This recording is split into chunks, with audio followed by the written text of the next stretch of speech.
몇 년 전에 이제 아는 분의 이제 아들이 고등학교를 졸업한다 그랬어요. 그래서 이제 초청을 받았는데 꼭 와야 되는 이유가 자기 아들이 졸업생을 대표해서 연설을 한다는 거예요. 아주 영광스러운 자리잖아요. 그래서 갔죠. 이제 좋은 사립학교에 우리 한국 학생으로서 자랑스럽게 고등학교를 졸업하는데 연설을 딱 하는데 그 학생이 뭐 한 17, 18 됐겠죠. 고등학교 졸업한 학생이 딱 올라와가지고 한다는 첫 마디가 Life is a roller coaster.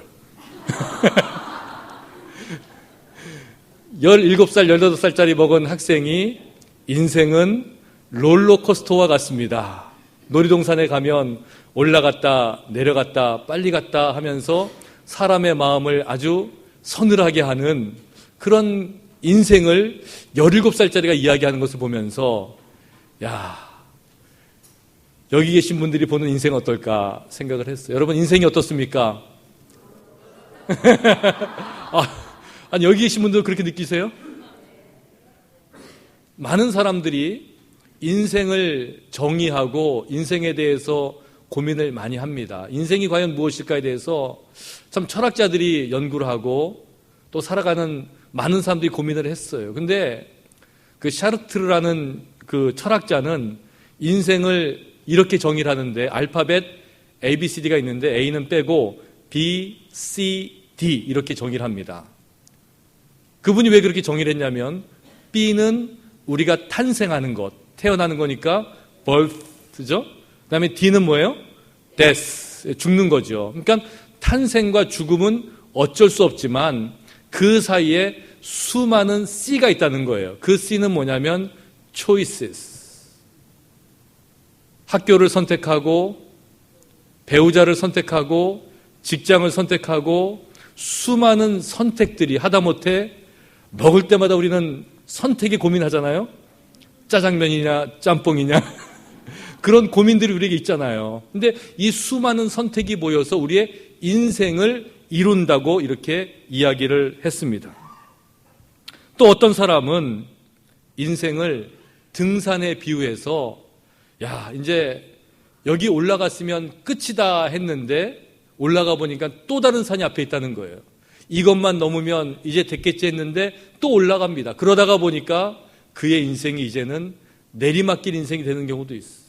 그래서 우리 인생은 올라갔다 내려갔다 하는 등산이다 이렇게 비유를 합니다. 또 셰익스피어 같은 사람은 인생을 사닥다리에 비유해서 어떤 사람에게 인생은 올라가는 사닥다리고 어떤 사람에게 인생은 내려가는 사닥다리와 같다 이렇게 이야기도 합니다. 또 어떤 사람은 인생은 마라톤이야. 끊임없이 뛰는 거라고 이야기하죠. 쉬지 않고 달려야 되는 것. 하지만 언젠가는 반환점을 돌게 돼 있고 그 인생의 마지막 목표는 한 군데이다. 죽음이다. 죽음을 향해서 우리는 달리는 마라톤과 같은 인생을 살고 있다고 이야기하기도 합니다. 또 유명한 바이런이라는 시인은 인생은 눈물과 미소를 오고 가는 시계추와 같다는 아주 아름다운 표현을 썼어요. 그렇죠? 항상 기쁜 일만 있는 것도 아니고 항상 슬픈 일만 있는 것도 아닙니다. 때로는 미소가 있고 때로는 눈물이 있는데 이 사이를 왔다 갔다 하다가 보니까 우리의 인생이 다 같다는 것이.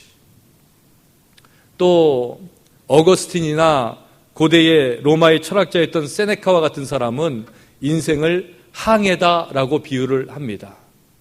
배가 망망대해를 떠나서 한없이 흘러가는 것. 주위 어디를 봐도 쉴 곳이 없는데 그냥 바람 타고 가는 그런 항해와 같은 것이 인생이다 이렇게 표현을 하는 것이죠. 때로는 순풍이 있기도 하고 때로는 폭풍을 만나서 싸워야 하기도 하고 어두운 밤 속에서 쏟아지는 별빛을 만나기도 하고 깜깜한 밤 속에서 비를 만나기도 하는데 이러한 인생이 우리의 인생과 같다고 이야기를 하기도 합니다. 아메리카 대륙을 발견했던 콜럼버스는 1492년에 세 척의 배를 이끌고 인도를 발견하기 위해서 새로운 항로를 개척하기 위해서 서쪽으로 배를 띄웠습니다. 그리고 한없이 가다가 아메리카 대륙을 발견하게 되는데 근데 이 콜럼버스가 그 몇 달 동안 항해하는 동안에 항해 일지라는 것을 썼습니다. 항해 일지의 끝은 이렇게 기록이 되어 있습니다. 오늘도 우리는 서쪽으로 전진했다. 이 한마디예요. 그 사이에 바람도 있었고 풍랑도 있었고 또 바람 한 점 안 부는 날도 있었지만 그래도 조금이라도 우리는 한 걸음 한 걸음 서쪽으로 전진했다고 이야기합니다. 마치 우리의 인생과 같습니다.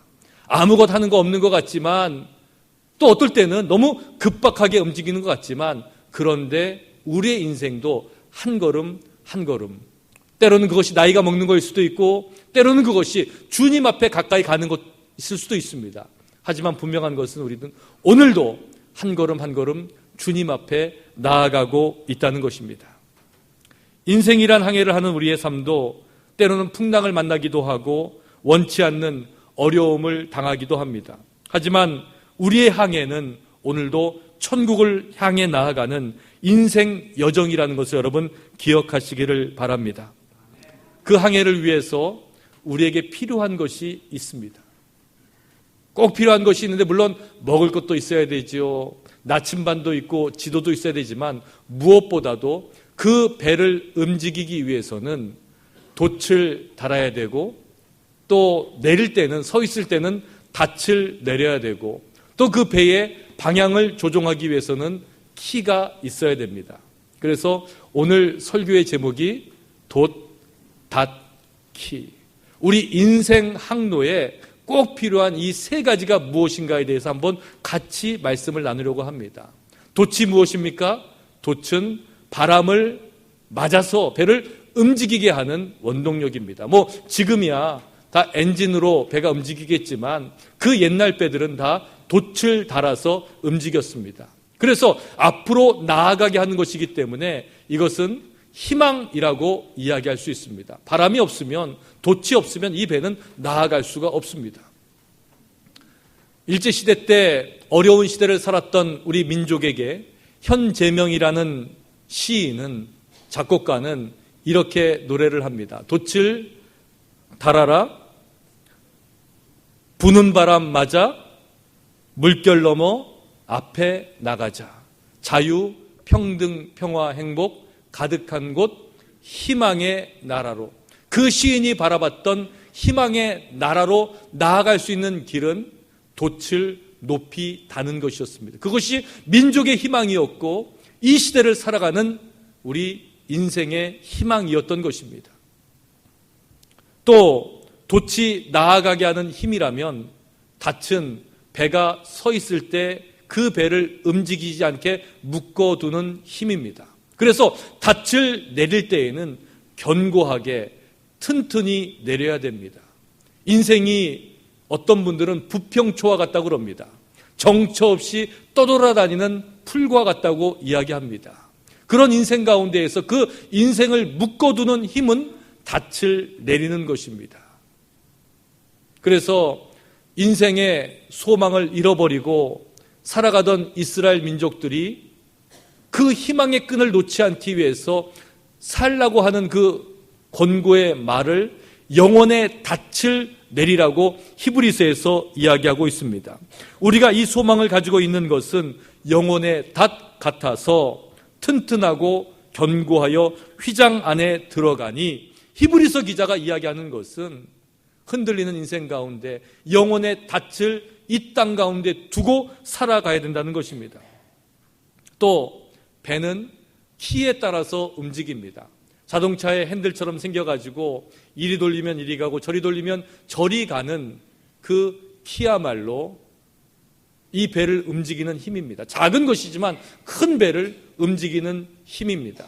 그래서 하얀 선원복을 입은 사람이 그 선장실에서 그 배를 움직이는 키 옆에 서가지고 딱 사진을 찍으면 이것이 마도로스, 뱃사람의 상징처럼 그렇게 여겨지고 있는 것입니다.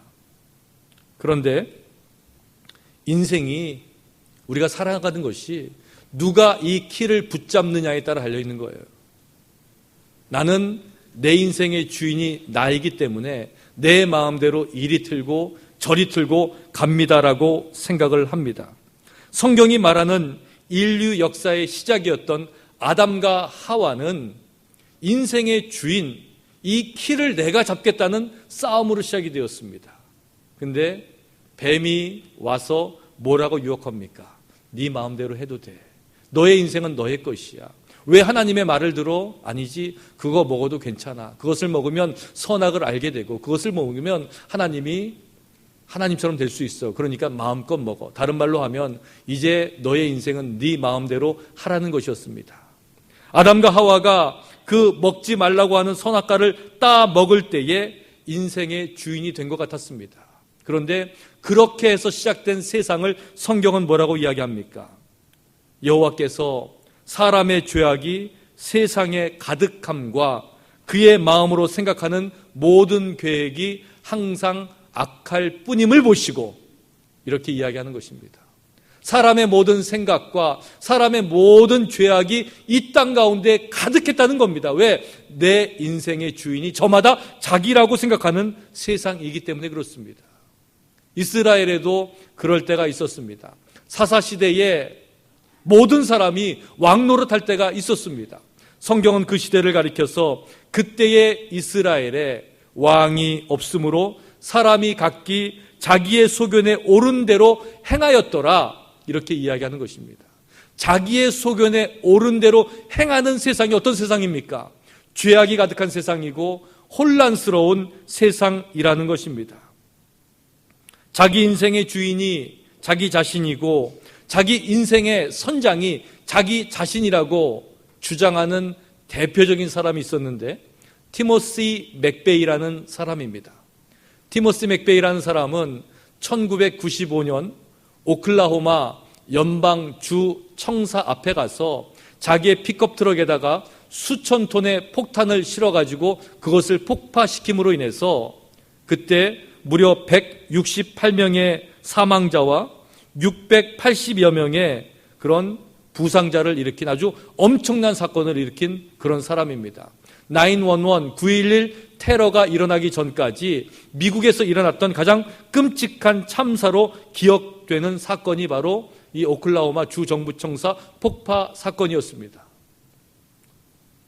2001년도에 티모시 맥베이가 사형을 선고받고 사형을 당하게 됩니다. 그런데 얼마나 끔찍했는지, 얼마나 이것을 심하게 다스려고 했는지 사형도 그냥 사형이 아니라 미국 정부에서 공개 사형을 처하게 됩니다. 그래서 미국 역사상 1930년대에 한번 공개 처형했고 60 몇 년 만에 처음으로 공개 처형으로 티모시 맥베이를 사형에 처합니다.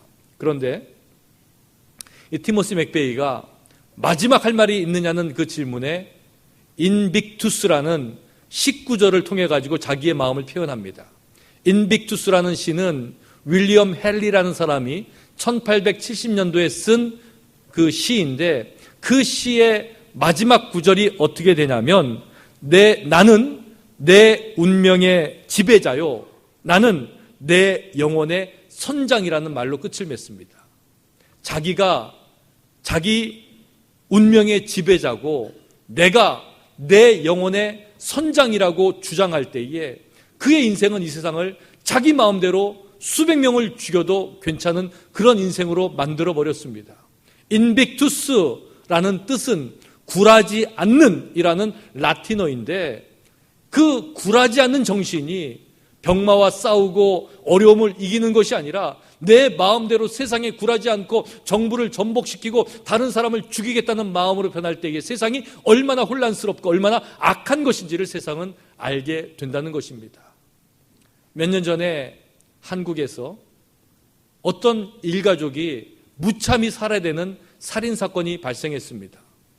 아무리 수사를 해도 주변 사람들에게 원한진 일도 없고 그 범인을 찾을 수가 없었습니다. 몇 달 만에 우연히 범인을 잡게 되었는데 왜 그런 짓을 했어 물어봤더니 그 범인이 이렇게 이야기를 합니다. 자기는 여러 번 감옥에 갔다가 나왔는데 세상에서 먹고 살 것이 없어가지고 늘 비참한 인생을 살고 있는데 어느 날 밤에 길을 가는데 어느 집 안에서 웃음소리가 들려오는데 그 웃음소리가 행복에 겨워 웃고 있는 한 가족의 웃음소리가 견딜 수가 없어가지고 화가 나가지고 그냥 문을 열고 들어가서 아내는 망치로 때려 죽이고 남편은 칼로 찔러 죽였다는 거예요. 이게 어떤 세상입니까?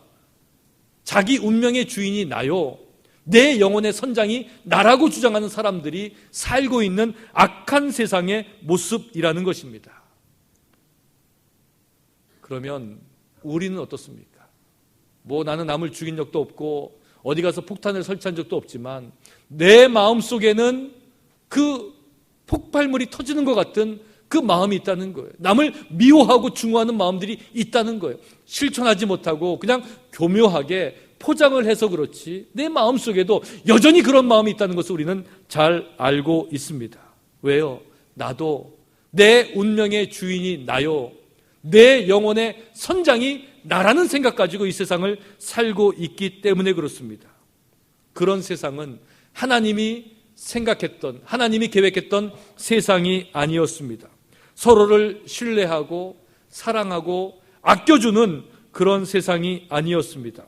서로에게 책임을 전가하는 세상, 제각각 자기가 인생의 주인이라고, 자기만이 왕이라고 주인이라고 생각하는 세상이었습니다. 아담과 하와가 가인과 아벨을 낳았습니다. 가인과 아벨로 시작된 인류의 역사가 어떻습니까? 가인과 아벨은 서로를 증오합니다. 가인이 그 동생 아벨을 죽이는 인류 최초의 살인사건이 발생했을 때에 성경은 그 동생을 어떻게 죽였냐고 이야기하냐면 가인이 아벨을 쳐 죽였다 이렇게 기록하고 있습니다. 그냥 우발적으로 죽인 것이 아니라 쳐서 죽이는 그런 사건이 발생했습니다. 내 마음에 들지 않는다고 다른 사람을 향해서 무참히 그 사람을 죽일 수 있는 그 무모한 용기가 어디서 나온 것입니까? 자기 인생의 주인이 자기라는 사람들에서 나온 것입니다. 하나님이 가인에게 물으셨습니다. 내 아우 아벨이 어디 있느냐? 그때 가인이 대답합니다. 내가 알지 못하니이다. 내가 내 아우를 지키는 자니까, 뻔뻔하게 이야기하는 겁니다. 내가 내 아우를 지켜야 됩니까? 내 인생은 내 마음대로 하는 거 아닙니까? 자신만이 자기 운명의 지배자요, 영혼의 선장이라고 주장하는 세상은 바로 그런 세상입니다. 다른 사람의 생명, 다른 사람의 운명은 거추장스러운 것뿐입니다. 작은 이익에 눈먼 자들이 다른 사람의 생명을 담보로 해서 자기의 이익을 만들어내는 것은 더 이상 부자연스러운 것이 아닙니다.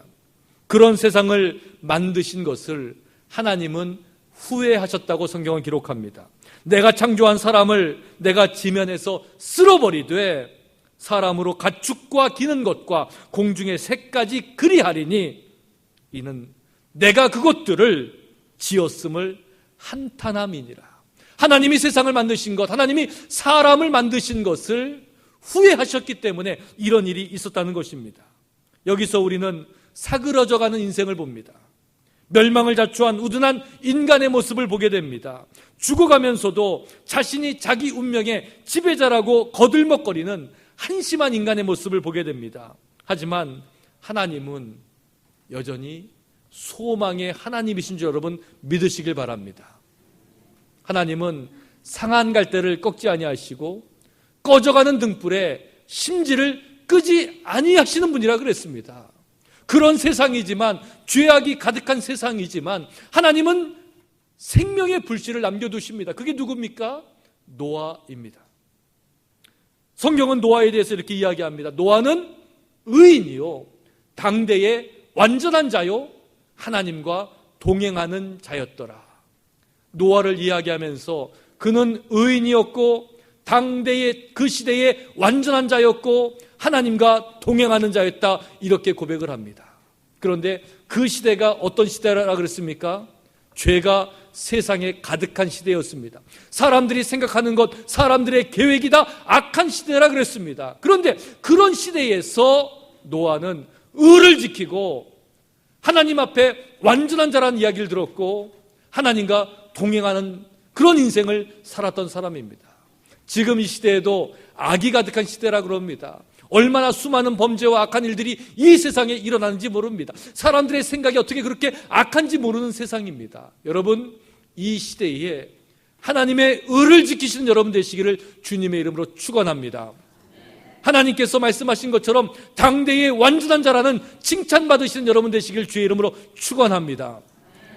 하나님과 하나님과 동행하는 그런 인생이라는 그 축복된 말씀을 들으시는 여러분 되시기를 간절히 축원드립니다. 이것이 하나님께서 이 땅에 두신 마지막 소망이었습니다. 그런 세상 가운데에서 하나님께서 이렇게 이야기합니다. 내가 그것들을 지었음을 한탄함이니라. 그러나 노아는 여호와께 은혜를 입었더라. 하나님께서 노아를 두신 것은 그가 의인이었고 당대의 완전한 사람이었고 하나님과 동행하는 자여서가 아니라 하나님께서 은혜를 베푸셨기 때문에 그가 그런 인생을 살 수 있었다는 것입니다. 여러분의 인생이 하나님의 은혜를 입은 인생이 되시기를 주의 이름으로 축원합니다. 하나님께 은혜를 입은 노아는 하나님의 명령을 듣습니다. 너는 고페르나무로 너를 위하여 방주를 만들되 그 안에 칸들을 막고 역청을 그 안팎에 칠하라라는 명령을 듣습니다. 그러면서 하나님은 아주 구체적으로 그 방주의 규격까지 말씀을 해주십니다. 내가 만들 방주는 이러하니 길이는 300규빗이요 너비는 50규빗이요 높이는 30규빗이라. 지금으로 따지면 길이가 450피트, 너비는 75피트, 또 높이는 45피트 되는 겁니다. 450피트는 약 한 150m 되는데 축구장보다 더 큰 엄청난 겁니다. 높이는 한 3층 건물 정도 되는 그런 구조물을 만들려고 하는 것입니다. 노아가 이 배를 만들기 시작했을 때 아마 이런 질문이 들었을 거예요. 왜 이 배를 만들어야 됩니까? 언제 이 배가 쓰일 것입니까? 하필이면 왜 내가 만들어야 됩니까? 이런 질문이 들었을 것입니다. 그런데 노아는 순종했습니다. 왜 만들어야 되는지, 언제 쓰일 건지, 하필이면 왜 내가 만들어야 되는지 그 질문에 대한 답은 할 수 없었지만 그저 순종했습니다. 노아가 배를 완성해 갈 때 세상은 멸망으로 가고 있었습니다. 배가 완성될 때마다 하나하나 조각이 맞춰질 때마다 세상은 여전히 죄와 악으로 가득 차 있었습니다. 구원의 시간이 이르는데 세상은 심판과 멸망의 시간을 향해서 달려가고 있는 것입니다. 그 심판의 때에 대해서 예수님은 이렇게 말씀하셨습니다. 노아의 때와 같이 인자의 임함도 그러하리라. 홍수 전에 노아가 방주에 들어가던 날까지 사람들이 먹고 마시고 장가들고 시집가고 있으면서 홍수가 나서 그들을 다 멸하기까지 깨닫지 못하였으니 인자의 임함도 그와 같으니라. 세상에서는 여전히 자기들의 먹고 마심과 이런 살아가는 삶의 모습 때문에 그냥 흥청망청 살고 있었는데 이쪽에서는 노아의 방주가 완성이 되고 세상의 끝날이 다가오고 있음을 성경은 이야기하고 있는 것입니다. 노아가 하나님의 명령에 순종하기 위해서 붙잡았던 것이 두 가지가 있습니다. 하나는 하나님의 약속이었고 또 하나는 그 약속을 믿는 믿음이었습니다. 약속과 믿음, 이 두 가지 기둥이 있었기 때문에 노아가 배를 만들 수 있었던 것입니다. 노아는 하나님의 약속을 믿는 믿음이 있었습니다.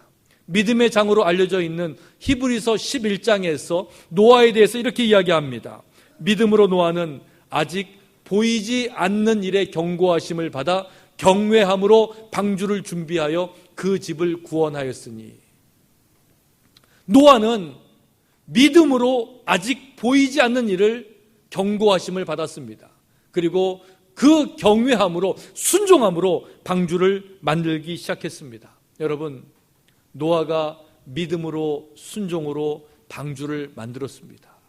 그런데 그 노아의 배, 노아의 방주에는요 없는 게 있었습니다. 제가 처음에 말씀을 드리면서 우리 인생의 항해에 꼭 있어야 되는 세 가지가 오늘 설교의 제목이라고 말씀을 드렸습니다. 돛이 있어야 되고 닻이 있어야 되고 키가 있어야 된다고 말씀드렸습니다. 그런데 노아의 방주에는 돛도 닷도 키도 없었습니다. 왜요? 노아의 방주는 사람의 힘으로 움직이는 배가 아니라 하나님의 뜻으로 움직이는 배인 줄로 믿으시길 바랍니다. 여러분의 인생 어떻습니까? 내 마음대로 돛을 높이 달아서 좀 빨리 가고자 합니까? 여기는 살만하니까 이제 닻을 내려서 안정된 삶을 살려고 합니까? 아니면 키를 움직여서 이리저리로 가고 싶어 하십니까? 아니죠. 우리의 인생도 마찬가지입니다. 하나님이 다스리는 인생, 약속과 믿음을 붙잡고 살아가는 인생은 노아의 방주와 다름이 없다는 겁니다. 내 마음으로 움직이는 인생이 아니라 하나님의 뜻 가운데 움직이기 때문에 그토록 애쓰고 수고하고 노력했던 돛이나 닻이나 키가 아무 필요가 없다는 것입니다. 이스라엘 백성들이 광야를 나올 때에 40년 광야 생활할 때에 그들에게는 나침반도 없었고 지도도 없었습니다. 하지만 그들이 따라갔던 것은 구름 기둥과 불 기둥이었습니다. 왜? 하나님이 인도하시는 길이니까 그랬죠. 모세가 이스라엘을 이끌어낼 민족의 지도자로 태어났을 때에 저의 운명은 일촉등화와 같았습니다. 언제 꺼질지 모르는 촛불과 같았습니다. 모세가 태어났을 때에 애굽 사람들은 이스라엘 민족들이 강성해지는 걸 막기 위해서 산파들에게 명령했습니다. 산에 아이가 태어나거든 다 죽이라 그랬습니다. 하지만 그 산파가 모세를 살려두었고 그 어미가 몰래 숨겨서 석 달을 숨어 기르다가 도저히 기를 수가 없어서 갈대 상자에 담아서 이 갈대 상자를 나일강에 띄워보냅니다. 그 갈대 상자에 돛이 있었습니까? 닻이 있었습니까? 키가 있었습니까? 전혀 없었죠. 그런데 그 갈대 상자가 떠내려가는데 마침 그때에 애굽의 공주가 그것을 발견하게 되고 하나님의 뜻에 따라서 모세가 왕궁에서 교육을 받고 나가게 되는 것입니다. 왜? 그 인생을 움직이는 것은 사람이 아니라 하나님인 것을 성경은 이야기하기 위함입니다. 성경에 나오는 많은 사람들의 인생이 그랬습니다. 믿음의 선배들의 인생이 그랬습니다. 내 마음대로 내 뜻대로 내 힘으로 가려고 했던 인생이 아니라 하나님의 뜻과 하나님의 인도하심을 따라갔던 인생이었다는 것입니다. 바로 우리의 인생이 그런 인생이 되어야 될 줄로 믿습니다. 더 높이 돛을 달기 위해서, 더 깊이 닻을 내리기 위해서, 더 빨리 키를 돌리기 위해서 여러분 얼마나 애쓰셨습니까? 이민생활이라는 그 항해를 통해서 남들보다 더 앞서가기 위해서 얼마나 노력하셨습니까? 그런데 이제 우리는 깨닫게 됩니다. 그 노력이 별거 아니라는 것을 깨닫게 됩니다. 왜? 어차피 하나님의 뜻 가운데 있으니까. 내가 아무리 애써도 하나님이 거둬가시면 아무것도 아니라는 것을 우리는 알고 있다는 것입니다. 그러기에 우리의 인생도 자신이라는 돛을 내려야 할 때입니다. 자존심이라는 닻을 이제는 끌어올려야 될 때입니다. 자기 마음의 키를 포기할 때입니다. 하나님께서 여러분 인생의 주인이 되어 주실 것입니다. 하나님이 주인 되신 인생의 항해는 약속의 땅을 향해 나아가는 항해입니다. 노아의 가족과 모든 동물들이 이제 방주에 올랐을 때에 40일 낮과 밤으로 하늘에서 폭우가 쏟아졌다고 했습니다. 그 물이 150일 동안 온 지면에 가득 찼다고 성경은 기록합니다. 물이 많아져서 방주가 떠오르는데 더 많아져서 더 불어서 산이 잠기게 되었다고 이야기합니다. 온 땅이 물속에 가라앉았습니다. 돛도 닷도 키도 없는 그 노아의 방주가 항해를 시작한 것입니다. 하나님이 움직이시고 하나님이 인도하셔서 그 방주가 땅에 내리게 되었을 때에 노아는 내리자마자 하나님께 제사를 드립니다. 그때 하나님께서 노아에게 약속하셨습니다. 내가 너희와 언약을 세우리니 다시는 모든 생물을 홍수로 멸하지 아니할 것이라. 땅을 멸할 홍수가 다시 있지 아니하리라. 하나님께서 약속을 하시고 그 약속의 증거로 무엇을 세우셨어요? 무지개를 세우셔서 약속의 증거로 삼아 주셨습니다. 내가 내 무지개를 구름 속에 두었나니 이것이 나와 세상 사이의 언약의 증거니라. 구름 속에 무지개가 나타나면 내가 내 언약을 기억하리니 다시는 물이 모든 육체를 멸하는 홍수가 되지 아니할지라. 무지개가 구름 사이에 있으리니 내가 보고 영원한 언약을 기억하리라. 그 무지개는 하나님이 우리 인생과 맺은 약속의 증거였습니다. 하나님은 무지개를 통해서 홍수를 멸하지 아니하시겠다고 분명한 약속 삼아 주셨습니다. 제가 1992년도에 하와이에 유학 와서 제일 먼저 깜짝 놀란 것이 하와이는 매일 무지개가 뜨더라고요. 참 신기하게. 그래서 하와이의 그 별명이 The State of Rainbow라고 그러는데, 그 라이센스 플레이트 자동차 번호판에도 무지개가 그려져 있습니다. 기후적인 지리적인 여건 때문에 한쪽에서는 비가 내리고 반대쪽에서는 해가 쨍쨍 뜨니까 그 햇볕을 비춰서 날마다 무지개가 뜨는 게 그렇게 아름다운 곳입니다. 처음에 미국에 유학 와서 나름대로 공부 열심히 하려고 마음 먹고, 그때 저는 이제 그 생물학 중에서도 곤충학, The Study of Insect, 그 공부를 하기 위해서 왔습니다. 그래서 그 박사과정 온 친구들 또 뭐 다른 전공하는 자연과학 학생들이 모여가지고 막 토론을 벌이는 거예요. 누가 자기 학문은 이렇다, 난 이런 거 공부한다, 지금 세상의 과학 동향이 이렇다, 막 아주 뭐 열심히 토론하는데, 그 중에 한 그 박사학위를 받은 분인데, 그분은 그 친구가 뭐라 그러냐면, 야, 너네들 그거 생각해봤어? 그래요. 뭐요? 그랬더니 무지개가 왜 반원 모양인지 알아? 이렇게 물어보는 거예요.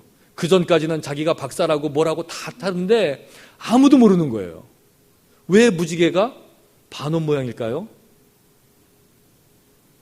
저도 너무 속상했어요. 왜 내가 그걸 모르지? 그래가지고 지금처럼 인터넷이 있으면 막 찾아봤을 텐데 도서관에 뛰어가가지고 백과사전을 딱 펼쳐봤어요. 백과사전을 딱 펼쳐보니까 첫 마디가 뭐냐면, 무지개의 원리는 초등학교 3학년 때 배우는 것으로 이렇게 나와 있어요. 아마 여기 계신 분들도 무지개가 왜 동그랗게 생겼는지 모르시는 분들은 여러분의 잘못은 아니라고 생각을 해요. 저는 초등학교 3학년 과학 선생님의 잘못이겠죠?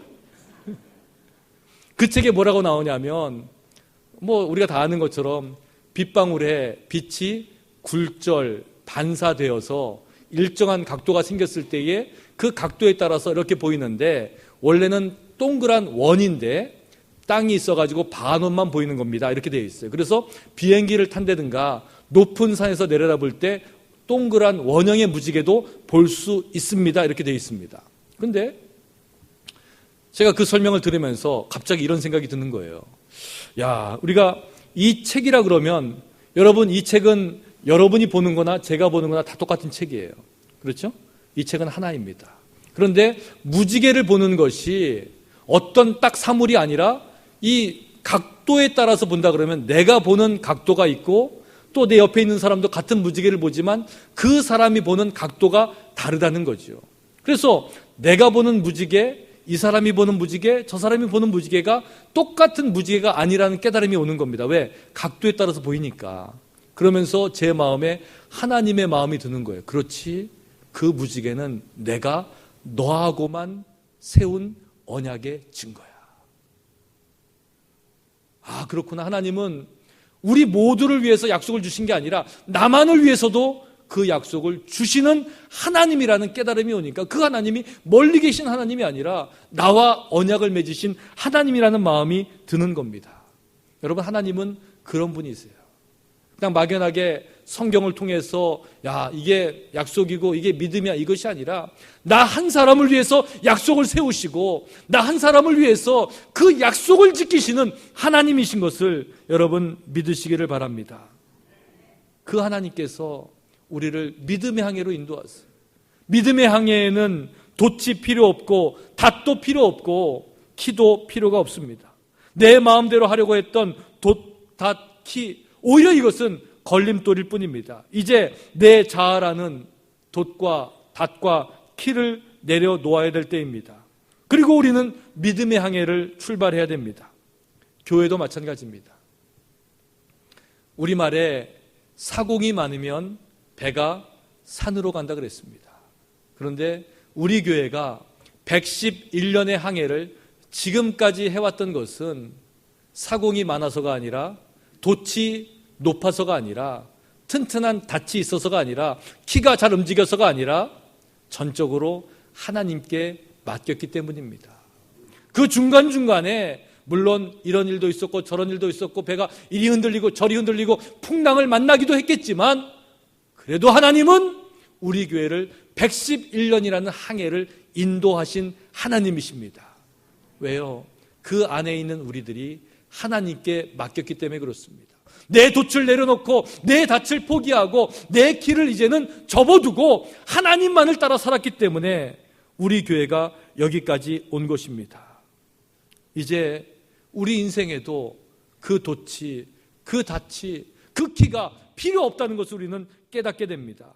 내 마음대로 할 때가 아니라 하나님께 맡겨야 될 때라는 것을 알게 됩니다. 우리 교회도 우리 인생도 이제 하나님께서 움직이셔야 된다는 그런 믿음을 갖게 됩니다. 제가 지난 몇 주에 걸쳐서 하나님의 전략이라는 말씀을 드렸습니다. 여러분, 우리의 전략이 아니라 담임 목사의 전략이 아니라 하나님의 전략입니다. 왜요? 우리 교회는, 우리 인생은 하나님이 움직이셔야 하기 때문에 그렇습니다. 여러분, 하나님이 여러분 인생의 주인이십니다. 하나님이 우리 교회의 선장이 되십니다. 노아의 방주에 없었던 것을 우리 교회에, 여러분 인생에 만들려고 하지 마십시오. 이제는 만들 때가 아니라, 세울 때가 아니라 포기할 때라는 것을 기억하시길 바랍니다. 비록 노아의 방주에 돛과 닷과 키가 없었지만 하나님의 약속과 믿음을 붙잡고 구원의 방주가 되었던 것처럼 우리 LA 연합감리교회가 우리 스스로 무엇을 하겠다는 그 노력을 접어두고 이제는 하나님께 우리 교회를 맡기고 하나님께 선장 자리를 내어드리고 이제는 믿음의 항해를 시작할 때에 하나님께서 우리 교회를 이 지역사회의 구원의 방주로 사용하실 것이고 우리 인생들을 구원하는 그런 구원의 역사를 이루실 교회로 삼아 주실 것을 저는 분명히 믿습니다. 그 믿음을 함께 가지시고 우리 교회를 향해서, 여러분 인생을 향해서 모든 것을 내려놓고 믿음의 항해를 출발하시는 저와 여러분의 귀하고 복된 인생이 되시기를, 믿음의 교회가 되시기를 주님의 이름으로 간절히 축원합니다. 기도하시겠습니다.